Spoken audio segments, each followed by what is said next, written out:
Boa tarde, são 18 horas aqui em Paris, os títulos do jornal.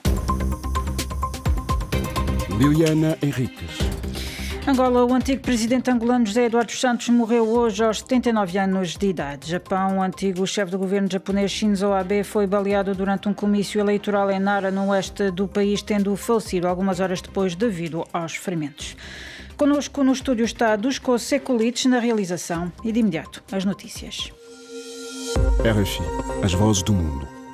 Abrimos com Angola. O antigo presidente José Eduardo dos Santos morreu hoje aos 79 anos de idade, anunciou hoje a presidência da República. O antigo chefe de Estado, que estava a ser seguido em Barcelona há largos anos por problemas oncológicos, estava internado há 2 semanas numa unidade de cuidados intensivos.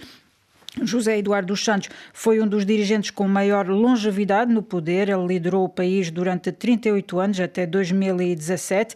Logo após confirmar a morte de José Eduardo dos Santos, a presidência angolana decretou um luto nacional de 5 dias a partir deste sábado à meia-noite. A presidência decretou igualmente a formação de uma comissão que terá a responsabilidade de organizar o funeral do antigo chefe de Estado, desde já em consequência do passamento físico do antigo presidente, numa altura em que os partidos políticos estão em pré-campanha para as eleições gerais de finais de agosto. Tanto as atividades políticas do MPLA no poder como as da UNITA, principal partido de oposição, foram canceladas. Nestas últimas horas têm afluído as reações à morte do antigo presidente angolano.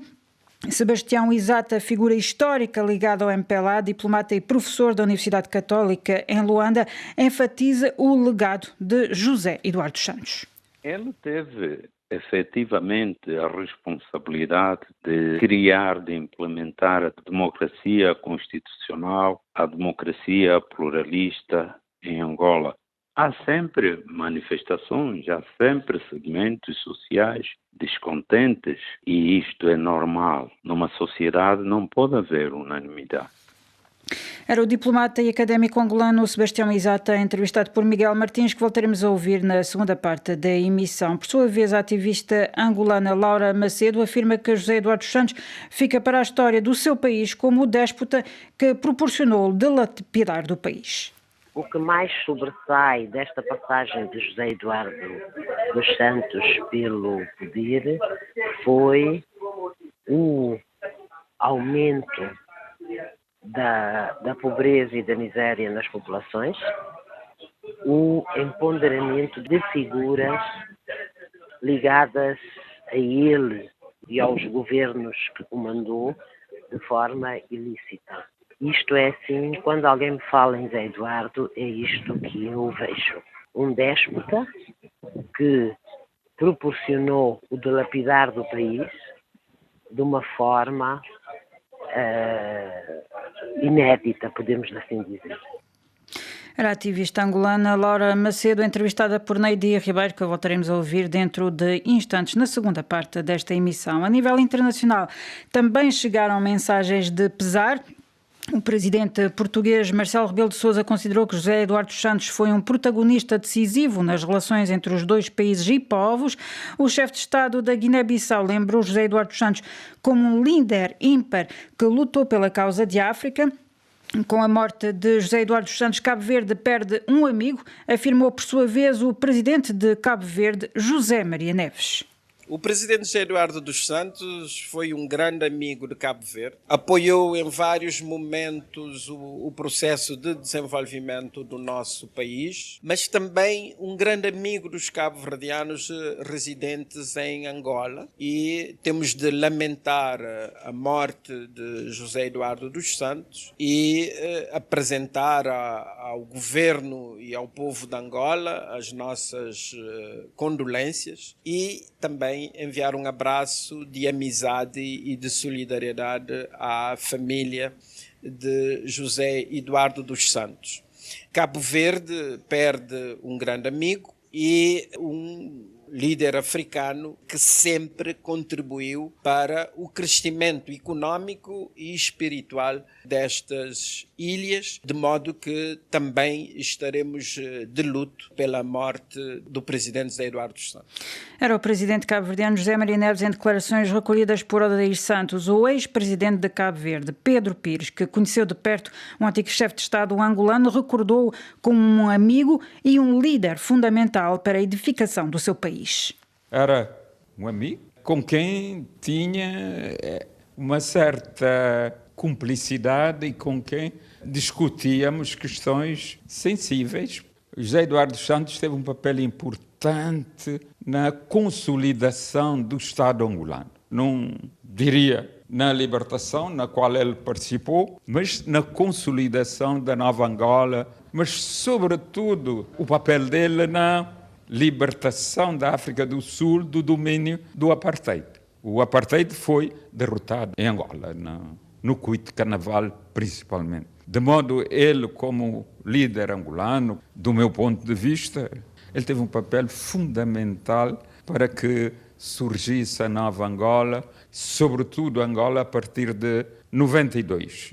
Defendo a ideia de que o facto de Angola dispor de um Estado forte é importante. É o facto de ele ter defendido e mantido a unidade da nação angolana, a unidade territorial de Angola, são as condições prévias para Angola avançar, progredir e vencer.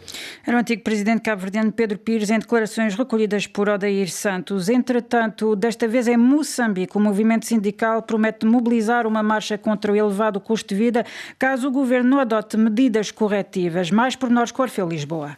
O custo de vida em Moçambique atingiu um nível insustentável que o movimento sindical veio pedir ao governo para que assuma a sua função social antes que a classe operária saia à rua, ameaça Alexandre Munguambe, que é o secretário-geral da Organização dos Trabalhadores de Moçambique. O movimento sindical reserva-se o direito de mobilizar uma manifestação ou uma greve à escala nacional como forma de demonstrar o seu repúdio contra o elevado custo de vida, caso se verifique que, na prática, nada está a ser feito por quem tem direito para tirar os trabalhadores, famílias e toda a população do sufoco que estão submetidos. Durante uma conferência de imprensa que juntou na capital moçambicana representantes da OTM Central Sindical, Confederação Nacional dos Sindicatos Independentes e Livres de Moçambique, Sindicato Nacional dos Jornalistas e dos Professores e ainda a Associação Médica de Moçambique, exigiram do governo que, entre outras medidas, reduza os impostos, sobretudo o IVA,